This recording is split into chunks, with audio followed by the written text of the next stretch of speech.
out. Yeah. So when you're talking about parenting, right, kind of break down the saying, because I'm pretty sure you've heard it too. Do what I say. Don't do what I do. Yes, You're not a grown up, so do what I say. Don't do what I do. So you're gonna continue to do that in front of the child, but now you're expecting them not to do that. exactly. And so, that's backwards.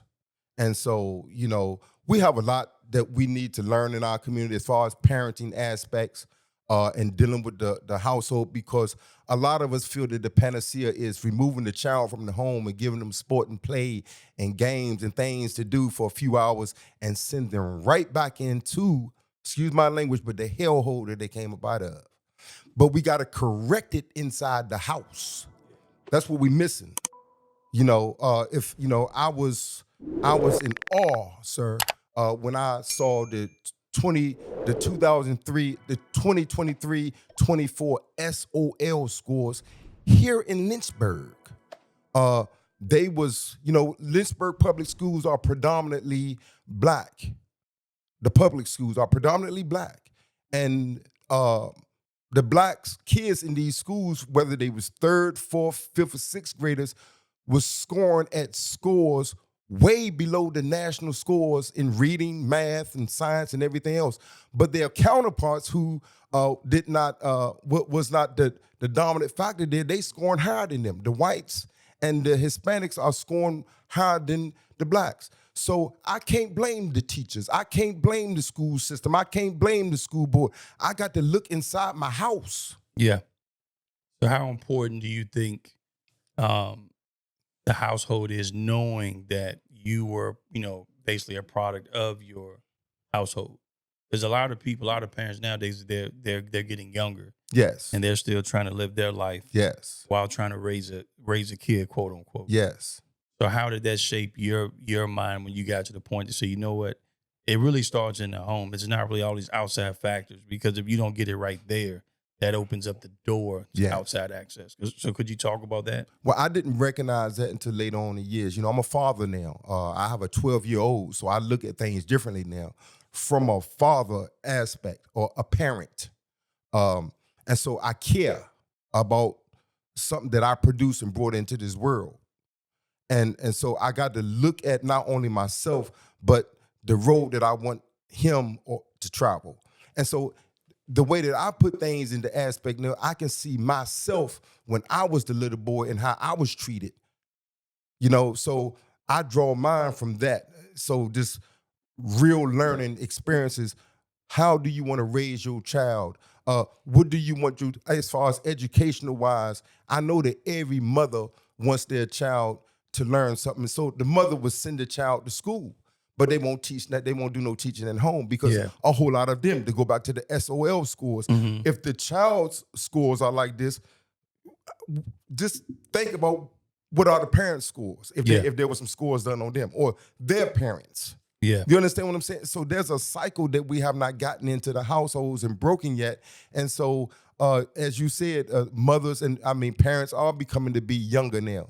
And so they don't know how to raise children, and so the TV is raising the child. Social media is raising the child. And so that's what we're seeing. So a rapper is raising your child, and the child is out in the street committing some of the most heinous crimes or being doing criminal conduct. Yeah.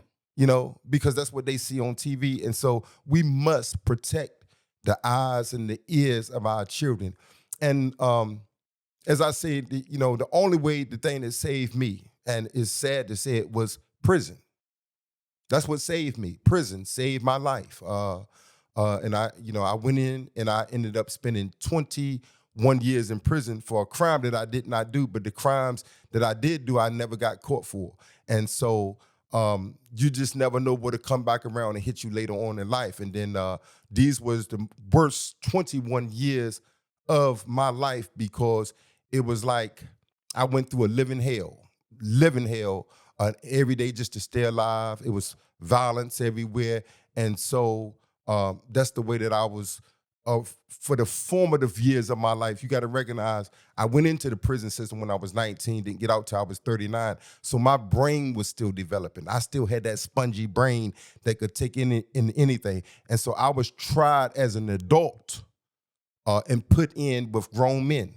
And so I was raised by pimps, hustlers, thieves. That's who raised me inside the prison. These kind of men raise young boys inside the prison because we want to emulate them, because we see them on the prison yard. The big muscle bound guy. Nobody messes with this dude right here because he's violent. So that's what we want to be in prison. Yeah. So that's what we look for when we go into prison, to turn into that.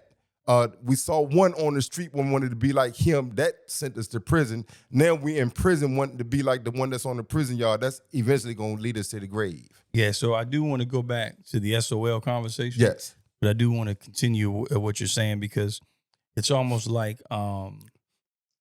when the cycle is repeating itself, right? You're looking for the big homie, the big brother, right? When you're out in the street, like you said, in prison, then that same thing happens.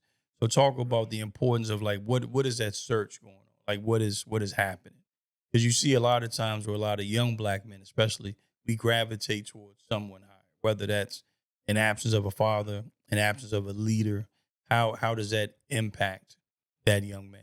Well, statistics show that 75% of the households in this nation, 70%, in African American homes, the homes are led by a single parent. And so a young boy, if a mother is raising a young boy, she can only raise him to a certain extent, because his body is going to change. Everything is going to naturally change, but she is still treating him like that baby.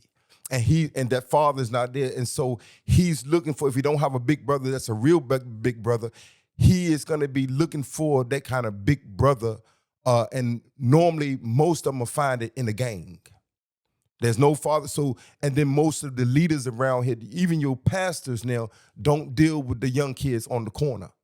They don't deal with the young kids out here in the street. They don't deal with them. They look down at them. They'll walk by them. They don't speak to them. So the relationship between a man and a young boy is pretty much, in the African American community, it's almost non-existent.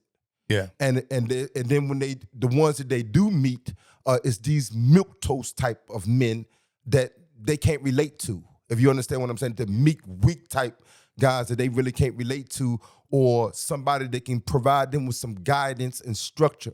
So yes, that is missing. It has been missing in the home for a long time, and it's missing in our community. But they are in the community, and I'm gonna tell you who they are. The ones who are the mentors are the ones who probably have been to prison before, have failed out, had a hard time, and then they got back up and they got themselves back on their feet, but they don't have the time or the resources to really give back to the community.